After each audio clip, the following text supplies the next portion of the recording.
The 5-0 San Francisco 49ers getting ready for the Cleveland Browns. It's another matchup of top defenses. Can that D stop the San Francisco 49ers? And what about the numerous MVP candidates right now in San Francisco? All that and more coming up, Winky Wednesday style, right now.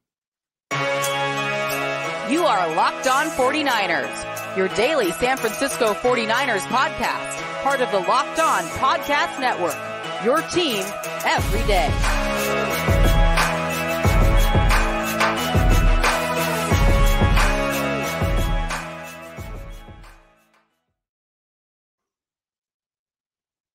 Locked On 49ers, Brian Peacock and Eric Crocker with you as always at BD Peacock at Eric_Crocker. Thanks everybody for making us your first listen here on the Locked On Podcast Network, your team every day. And as we do on Wednesdays, Mr. Nicholas Winkler joining us on this Winky Wednesday episode. Appreciate all the everydayers out there who know how it goes weekly here on Locked On and every day here on Locked On 49ers. Make sure you're subscribed on YouTube and everywhere you get your podcast. Today's episode of Locked On 49ers brought to you by Jace Medical. Empower yourself when you purchase a Jace case, providing you with personal supply of 5 antibiotics that treat 50-plus infections.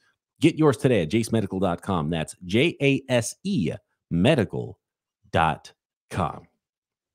Wink, welcome back to the program. Mr. Nicholas Winkler, my former radio colleague, joins us weekly on Locked On 49ers. And you do something every week called the Wink Wish Watch. And we have a little fun. You know, we give a hat tip to the special teams and Mitch Wishnowsky's work with the 49ers every single Wednesday. We usually do it at the end of the show. But I want to start with it. I want to lead with Wink's Wish Watch, Nick, because the 49ers, we've talked on this podcast. I've had episodes that were titled Christian McCaffrey for MVP.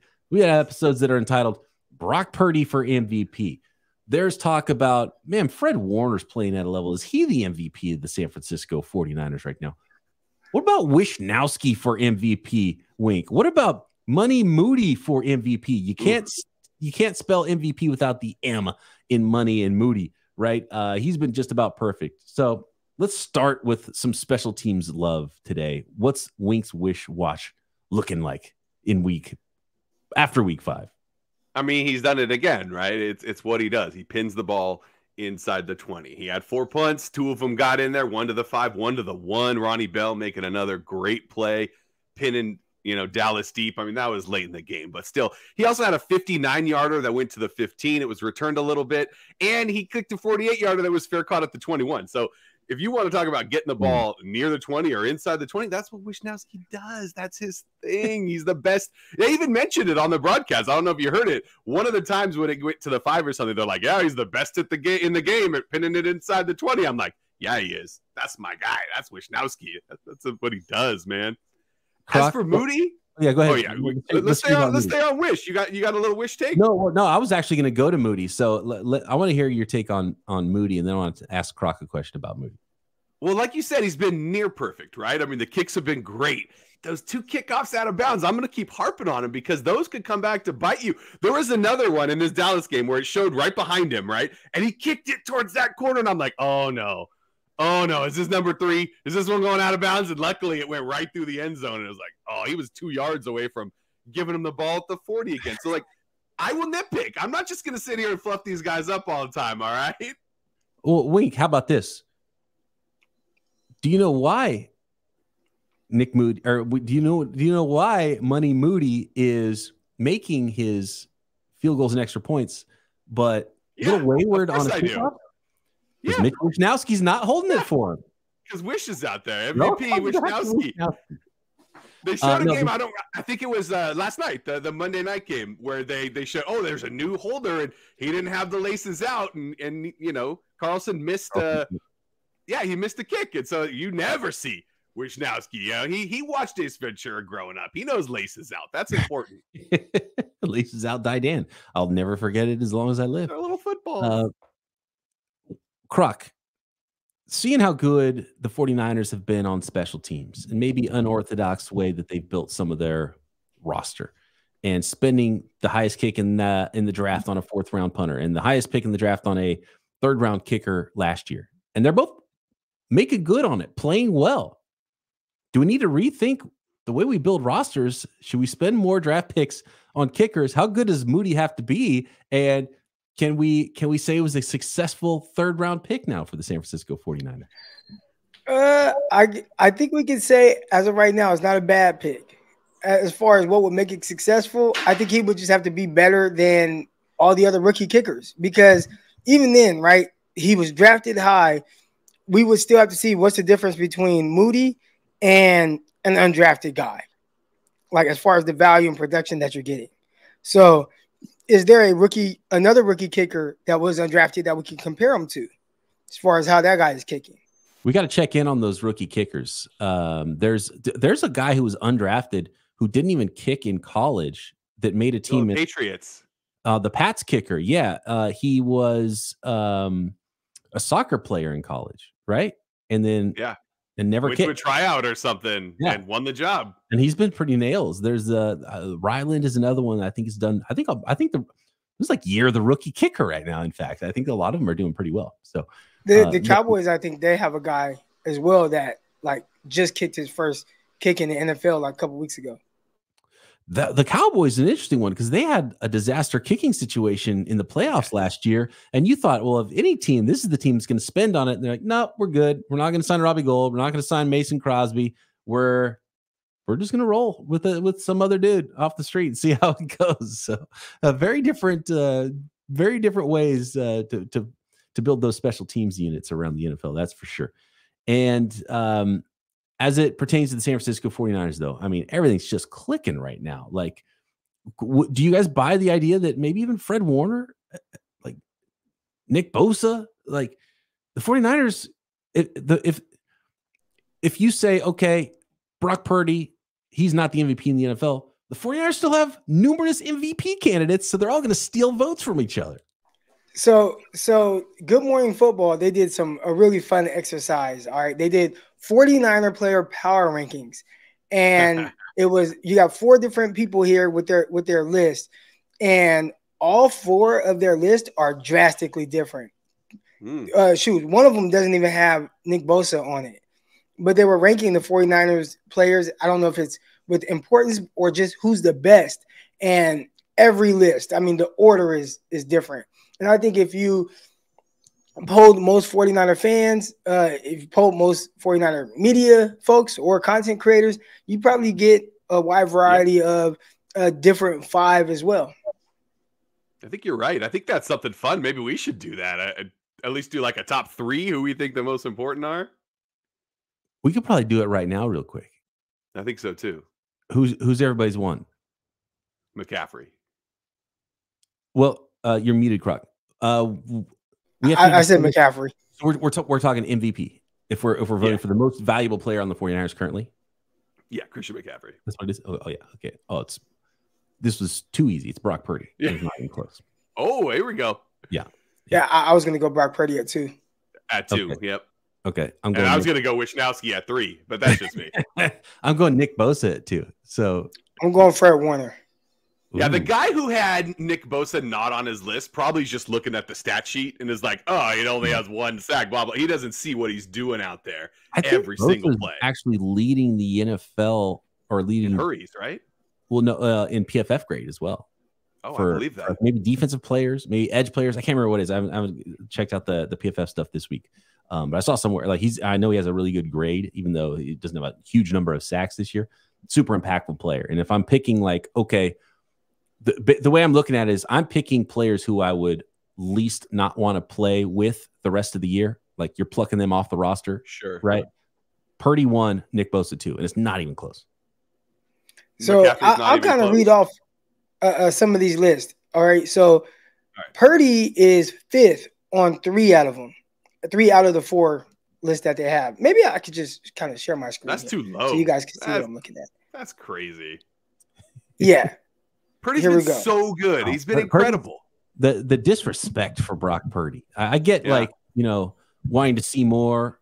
Use check. But Kyle Brandt played fullback in college. He played fullback in college, so he might be a little biased with the college. It's counting him down too. It's not 1 through. It's 5 through 1, not 1 through 5. Okay.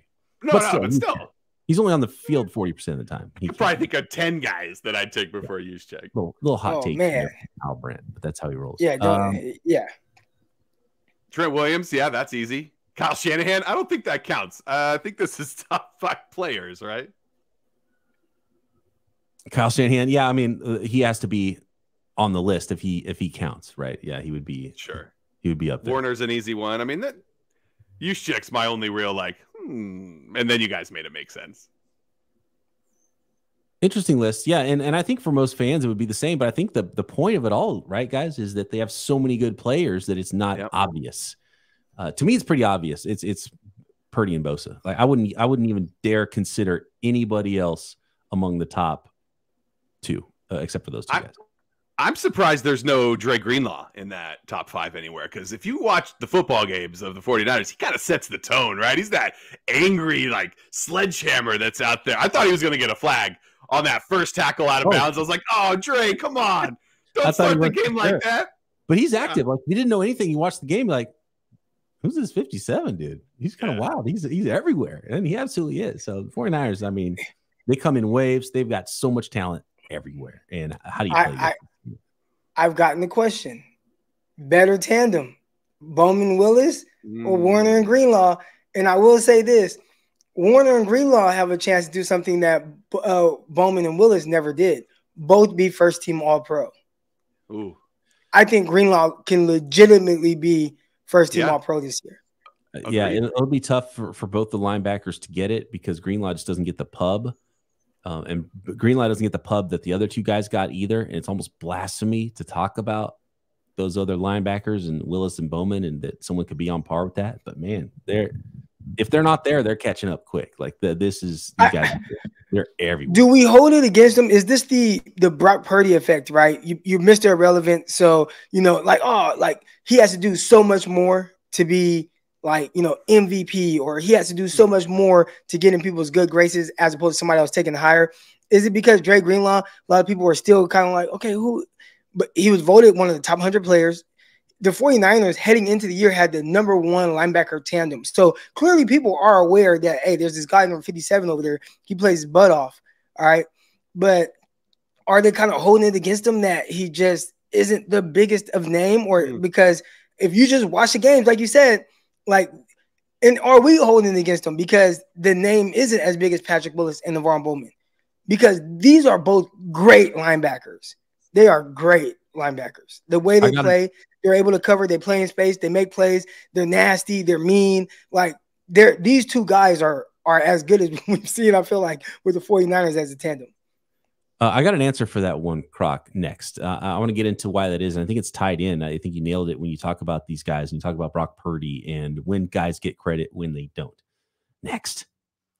Today's episode of Locked On 49ers is brought to you by eBay Motors. Our partners at eBay Motors have teamed up with Locked On Fantasy Football host Vinny Iyer to bring you some of the best fantasy picks each week, all season long, whether you're prepping for daily drafts or scouting the waiver wire. Every week, we're going to provide you with players that are guaranteed fits for your roster. So let's see who Vinny has picked out for us on this week's eBay's Guaranteed Fit Fantasy Picks of the Week. And maybe while you're waiting for the waivers to go through and you're trying to pick up DeMercado from the Arizona Cardinals or whoever you might be to try to fix up your roster, if you've got that waiver spot, you might be filling out DFS rosters in the meantime. How about this guy? You know the name. It's Matthew Stafford, who's been passing a ton all season long. I mean, he's good for, with their defense, he's dropping back, chucking it 40-plus times every single week. Getting Cooper Kupp back now. Puka Nacua has arrived. Tutu Atwell, a speedy option. It's pretty dang good. Top 3 all of a sudden now for Matthew Stafford.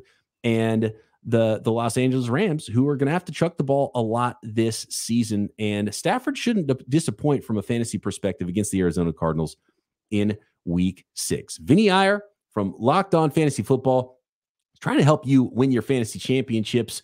And eBay Motors knows the championship team is about each player being a perfect fit. It's the same with your vehicle. With over 122 million parts for your car or truck, you can make sure your ride stays running smoothly at all times. Brake lights, brake kits, LED headlights, roof racks, bumpers, whatever it is you need, eBay Motors has it. And With eBay Guaranteed Fit, it's guaranteed to fit your ride the first time, every time, or your money back. Plus, at these prices, you're burning rubber, not cash. So keep your ride or die alive at ebaymotors.com. eBay Guaranteed Fit, only available to U.S. customers. Eligible items only. Exclusions apply. Croc, I think there's an element of immediate gratification when it comes to just the world we live in now. We talked a little bit off of the air about how everything's so black and white, and no one wants to live in the gray area where everything actually is happening. The nuance that goes along with conversations maybe in sports. Everyone's like, oh my God, I can't believe you didn't say that this thing is the #1 best thing ever. And it's like, well, we can have a conversation. There's nuance. There's ways to talk about it. But another part of it goes along with crowning people. And this is where you and I were sort of cautiously optimistic about Brock Purdy coming into the year. And it was like, it looked awesome. But, man, we've seen this is a 7th round pick. We've seen half a dozen games, 8 games from him. And it was great stuff coming off an elbow injury. Like, let's calm down a little bit and see where he's at, right? And he's good. And he's better. And we're like, oh, my God, this guy's so good. He still hasn't played a full season of football yet, you know? And it's like, he looks awesome. But we could chill with Joe Montana conversations who's got 4 rings. You know what I mean? Like, we can wait a little while, guys, and we can let it play out. And that's kind of what this conversation would be like for me with Willis Bowman and Fred Warner and Dre Greenlaw, because it's like, those are greats. Those are all-time greats. And you don't just sit here and say, yep, got a better tandem now than those guys who are all-timers, right? But they might get there. Let's see their career first, right? How about that? Let's wait. And then at the end of their career, we'll be like, oh, they are better. And maybe we haven't even seen their peak. Maybe by the end of this year, maybe by the end of next year, we're like, oh my gosh, these guys' peak is better than Willis Bowman already. And I don't think I'm ready to say that, but we can wait a little while before we start making those types of comparisons and just crowning everybody all the time. It's like there's some all-in immediate gratification that we do right now as a society that's really not fun because there's so much more nuance involved. How about we just enjoy the guys and watch them and break them down a little bit and staying like, best ever, done. And if you're not immediately all in, or even if you have words where you try to phrase it in the sense of like, okay, let's see, you end up on the other side of the wall with this whole thing. You know, I was just on social media either this morning or last night, and I saw this guy. He tweeted out this thing basically telling everybody to apologize for any of their takes on Brock Purdy. You know, and it's just like those type of things where you can't be cautiously optimistic. If you're not all in and you have anything that you want to push back on, like, well, you know, does it have the biggest arm? Like, will it bite him in the butt in the end? And now we've seen like, well, no, it doesn't bite him in the butt. He plays so great with anticipation. But if we didn't say that from day 1 or day 2, like, how do you not watch this Dolphins game and think this guy's the real deal? It's like, well, it was great. It was awesome. Can't do it again. Can't do it again. And can't do it for a full season. And it's almost like right now, like you said, the instant gratification to where you have to crown the guy. Now, I say all that to say I'm kind of crowning Brock Purdy, not to be the next Joe Montana, but as someone that, even though it's still a small sample size, is like, well, yeah, it's still a relatively small sample size to the rest of the league and other quarterbacks, but it's probably the most amazing small sample size that we've ever seen. So, I mean, he has not lost a game yet that he started. And a big part of it is because of just how well he plays. It's not even like I watched the Raiders and Packers game last night, and it felt like Jimmy Garoppolo was kind of trying to throw the game away, you know, classic Jimmy G. And the Raiders won, right? And it was just like, okay, you still winning. That goes in W column for Jimmy Garoppolo. Jimmy W. Brock's games haven't been that way. It's just been, I'm just going to be on. I'm dialed in. I'm completing all my passes dang there, and big throw here and down the field here and accurate throw here and no turnovers at all. I mean, it's been a great, like the greatest small sample size I've ever seen. You're right. And it's that thing where as a fan, you see it with your eyes, the confidence, the swag, the precision. He has it. He's got that pocket poise. Like he understands what the defense is going to do before the ball's even snapped. And so he's so confident with his first read and his second read and his third read that you feel good when he takes those shots down the field. You mentioned Jimmy G. There were a lot of times over the past 4 or 5 years where Jimmy G throws a ball over the middle and you hold your breath. You're like, okay, all right, he got it over that middle linebacker. Whereas you see Purdy and middle linebacker hands going up and that ball's right over the top of it. And it's exactly where it needs to be. And Brock Purdy looks good. He looks legit. It is a little early to crown him. I agree with that. But that being said, as someone who watches football, how can you sit there and be like, oh, this guy's still overrated? I don't buy it yet. It's like, what are you watching? Well, how much of that is really going around though? Like how much? Yeah, because I feel like there's like this fan base on fan base attack going on right now. And maybe I miss it because I'm not just all day filtering through 49er fans' tweets. But I don't see anybody pushing back on Brock Purdy and what he is or trying to diminish kind of what his role is. And I think everybody understands, man, yeah, it's a terrific, talented roster. Yeah.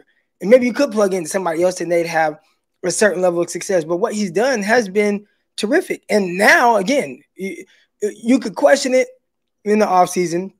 You can have thoughts of what would it look like. You can have thoughts of should Trey Lance be able to, at the very least, compete. That was my thing. But ultimately, he's gone above and beyond even what I expected to see from the start of the season. So I think that part is clear. Now, again, if you don't want to call him next Joe Montana just yet. Like that's understandable, but he's definitely heading in the right direction. Yeah, that's what I mean. There's a lot of space between he's the next Joe Montana and he's trash. And that anybody could play in this offense. There's a big gap in there. That's what I'm talking about. It's like, let's enjoy the ride, because for me, he's kind of just climbing every time. Remember the beginning after the first week or two of the season, we're like, even last year, remember I said, I'm pretty confident with what I've seen for him that he's going to be like in the Cousins tier of quarterback. Like, I think that's how good he's playing right now. And then we got into this year and it's like, okay, I'm taking him over Kirk Cousins right now. How high is he going to climb? Because he's playing better than a lot of guys that are even ahead of him on the list, And then another part of it is like, and this happens with happened with Josh Allen. Josh Allen was legitimately bad for 2 years in the NFL. And so then there's Bills fans that went back and were trying to find receipts. And was like, okay, now you got to apologize for what you said about Josh Allen. It's like, no. They were people who trashed Josh Allen were right then because he was bad. And then guess what? He got good. And when you say he's good now, you're right. So that's what's going to happen now. There's going to be some game where Brock Purdy throws a couple interceptions.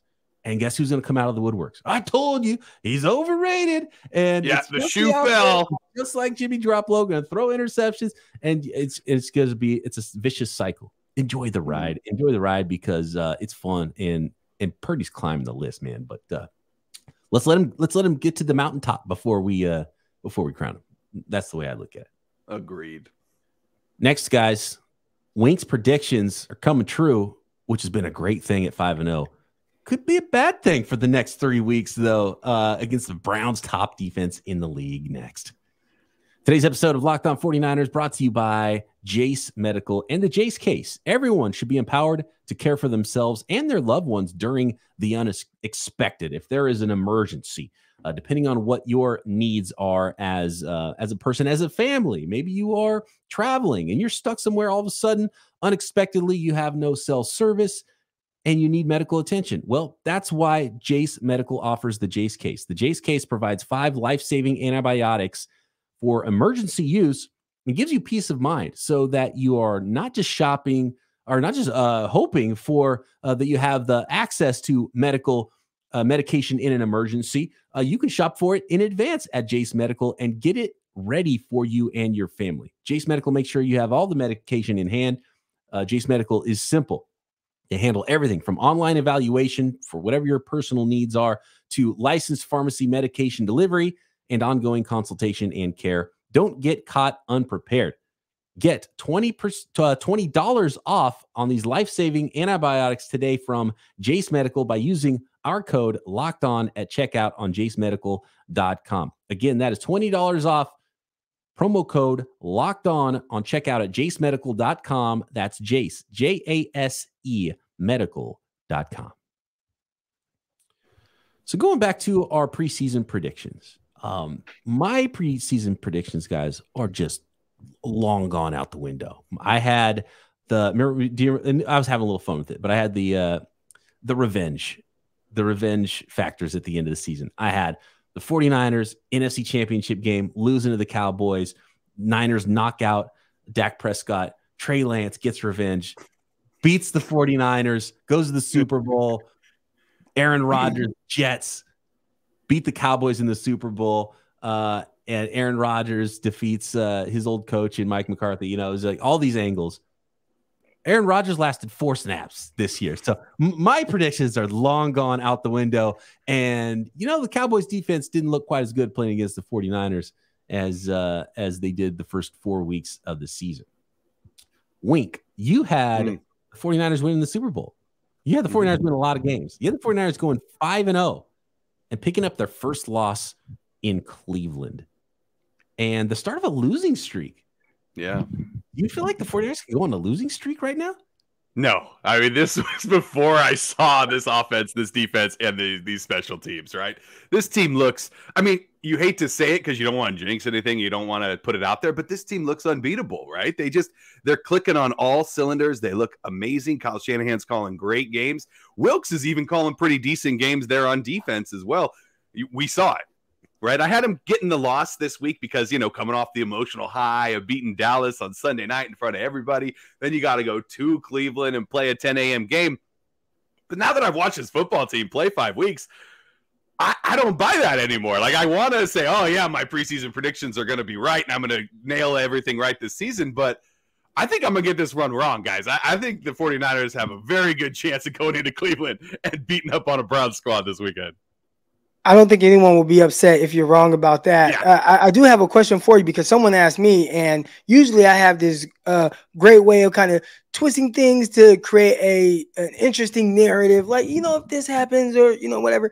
But I was kind of stumped. Someone asked me, Croc, how's the team going to beat the 49ers? And I legit don't know. So, Wink, I ask you, how do the 49ers lose when they finally do lose? Is it as simple as say, oh, they just lost a turnover battle? Or are there certain weaknesses in the team right now that you see could potentially be an issue, but it just hasn't been an issue yet? I think you nailed it. I think it's the turnover thing, right? I mean, you saw the Christian McCaffrey fumble, and when fumbles don't go your way, you immediately are like, oh, and you get a little bit tight, right? So if you come out and you get a tip ball or, you know, something like that, and it gets turned over and it's returned for a pick six early in the game, do they start pressing, right? Or is this team, have they been there enough? A lot of these guys are veterans that have been to an NFC Championship game. A lot of these guys, some of these guys have been to a Super Bowl. So you hope that their confidence can overcome something like that. But that, to me, is kind of the only way you can beat this team is by forcing turnovers and then scoring, which is easily said and not so easily done, as the 49ers defense and offense have both proven this year. We know it's not going to happen on special teams, okay? Mooney and Wishnowsky are fine. That's not going to be the reason they lose any football games this year. I really think you nailed it. I think it's the turnovers. I mean, Brock 30, right? If the 49ers put up 30 points a game on offense, who's going to score 30 on the 49ers defense, right? So it gets very difficult. So for me, the big thing that the 49ers have done a great job we haven't seen yet is nobody's made them one-dimensional. Nobody's gotten a lead on them. I think it's like a minute and 45 seconds they've trailed this season, right? So someone scored first before they came back down and scored, and that's it. That's the only time they've not been in the lead. So does some team finally have, it could be a turnover. The ball is oblong, as we know. It bounces funny. A missed kick here, a fumble return for a touchdown here. The 49ers are down in the second half. A team can make them one-dimensional, get after Purdy, and not have the threat of the run. Is that something that could finally get the 49ers? So the scripts have just been perfect for the 49ers, the game scripts every single week. I think even if they are trailing, I don't think they get away from the run when you got a guy like Christian McCaffrey. You put the ball in that guy's hand. I can't see the 49ers becoming one-dimensional unless they're down, 28-0 or something. Then it's possible. But I can't. It's hard to sit here and envision that with what we've seen from this football team over the first 5 weeks of the season. Yeah, and as far as just weaknesses in the team, I mean, this is as bulletproof of a team as I can. Like, I remember when the 49ers ripped off, what was it, 8 or 9 straight wins to start the 2019 season? This team is better, top to bottom. Yeah, agreed. And the strengths are still strengths. Well, you watch that team, and clearly the defense was far ahead of the offense. in that. Like the offense was kind of like, all right, like we'll help. Sometimes we'll get a little hot, but like, okay, we could blow out the Bengals, but some of these other games were just tighter, and you could see like, okay, the defense has to kind of come to the rescue. Right now, they play off of each other so well, and even when the defense has had a lapse here and there, the offense still cooking. Again, when you don't turn the ball over and you're as efficient as Brock Purdy has been, and then you have Kyle Shanahan as well dialing things up, and this guy sees it the way that his coach does, I guess this is what you get. 42 points dropped on the number 2 defense in the NFL. And the defense, it fires them up because, I always post this a lot of times when a quarterback throws an interception, I'll post this clip of R. Kelly crying, right? Like he was doing the little interview and he's like, oh my God, right? So like when quarterbacks do that and the defense have to run back on the field, I said, this is the defense like crying about having to get right back on the field again. But that ain't been the case with the 49ers. They've been playing such clean football. So if we're comparing this team to 2019, this team is far better. Like they're the guys that even made that team start to get over the top are veterans now. Like they were young. Fred Warner was young. What was that, year 2 for him? Whatever. Like Fred Warner, young. Nick Bosa, rookie. Deebo Samuel, rookie. Like there were a lot of guys that started to be kind of impact players that were just kind of trying to find their groove. Now, I mean, they are a well-oiled machine, and then you got even better quarterback play. So it's tough, especially if you compare the rosters. I would give the 2019 defense a slight edge. I thought D Ford, when he was on the field, I thought he made a big difference. It was the pass rush. That defense's 4th defensive lineman was better, and the other 3 were still good. And rookie Bosa came in fully formed anyway, and he's better now, but he's not that much better. Before Buckner, I forget about Buckner. And you had Buckner and Armstead, right? And the 10-sack year from Armstead. So I would say defensive line-wise, as good as the 49ers are now, I think they were better then because that healthy Ford, that extra juice he brought, 49ers haven't quite found that yet this year. Something we haven't talked about a lot, which to me was kind of the biggest concern heading into the football season, was that offensive line, who I think is playing extremely well for what they've kind of had to patch together going into the year, right? I mean, I know their numbers aren't great on the right side, but where are the sacks, right? They're not giving up the huge sacks. The 49ers are still running the ball extremely well. Like that to me is the biggest surprise of the season, because Purdy doesn't surprise me. We saw that, right? McCaffrey's not going to surprise me. Ayuk's not going to surprise me. Dre Greenlaw's not going to surprise me. So to me, it's what that offensive line's been able to do to protect Brock Purdy and to open up holes for Christian McCaffrey. It's been fun to watch. Hey, you guys know there's been kind of this talk, I think like Dan Orlovsky and Rex Ryan talked about how Mac Jones was in the 49ers offense. He'd do just as good as Brock Purdy has. And Aaron Rodgers chimed in. And he said, I don't know how anyone that's watched the film can come to that conclusion. Nice. So yeah, I mean, he's right. He's dirty. Well, there's because you were asking who's saying that, Croc. That was Orlovsky's thing. That was the big one this week. I mean, that's egregious to me to say that Mac Jones would roll in and it'd look just like Purdy. Leadership. I think you could say that. Hell no. You could say that, man, Mac Jones would look better in 49ers offense than he does in New England. But you can't say he would do the same things as Purdy, which, again, prior to the season, maybe I would have said that too. But when you see at the level he is functioning in this offense, there's no way. I feel like there's no way you could say that anybody would come in and play better than he has for this offense. That's not to say that I wouldn't take Justin Herbert. That's not to say I wouldn't want Josh Allen and Patrick Mahomes and whatever. But from what we know of this guy in this offense and what it has looked like, it is functioning at the highest level. So I don't know how you could say anybody would come in and be as good as him. You could say they come in and they do well. You could say they come in and they would they do better than their current circumstances because of players and coach, and et cetera. But you can't say that they would be as good as Purdy because he's playing exceptionally well. Wink, on the way out, Browns coming off a bye here in week 6. Do the 49ers stay perfect? This is another matchup of the top 2 defenses in the league right now. The 49ers are allowing 13.6 points per game. The Browns are allowing 15 points per game. Deshaun Watson with a rotator cuff looks like he's questionable coming off of a bye. He didn't play in week 4. What do you got? The 49ers doubled the points given up for the Dallas Cowboys in week 5. Do they do it again to the Browns?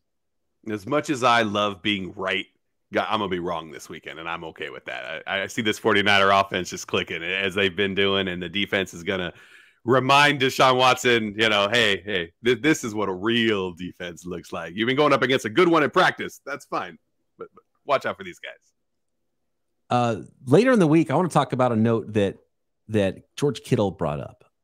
And this little teaser for tomorrow's show, or maybe the week-ending Friday show, because we do have a Thursday crossover coming up. But George Kittle talked about how this training camp was different and what made it easier for them to get on a roll offensively to start the season. I thought it was fascinating. So we'll get into that on a future episode of Locked On 49ers. Wink, thank you as always for jumping on here every single Wednesday. Appreciate all of the everydayers out there. Subscribe on YouTube and everywhere you get your podcast. Croc and I back tomorrow right here.